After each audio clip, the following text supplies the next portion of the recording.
سیدنا حذیفہ بن یمان رضی اللہ عنہ کہتے ہیں کہ ایک آدمی نبی کریم صلی اللہ علیہ وسلم کے پاس آیا اور کہا، میں نے خواب میں دیکھا ہے کہ میں بعض اہل کتاب کو ملا ہوں اور انہوں نے مجھے کہا، تم مسلمان بڑے اچھے لوگ ہو، کاش تم یہ نہ کہتے کہ وہی کچھ ہوتا ہے جو اللہ چاہتا ہے اور محمد صلی اللہ علیہ وسلم چاہتا ہے۔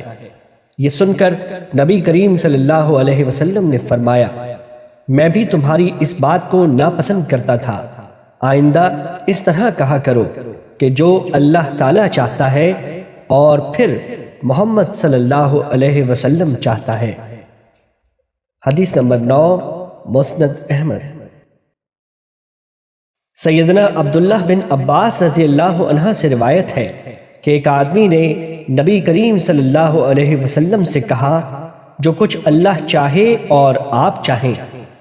آپ صلی اللہ علیہ وسلم نے اسے فرمایا، کیا تو نے مجھے اللہ تعالیٰ کے ساتھ شریک کر دیا ہے؟ صرف وہ ہوتا ہے جو یکتا و یگانہ اللہ چاہتا ہے۔ حدیث نمبر 10، مسند احمد۔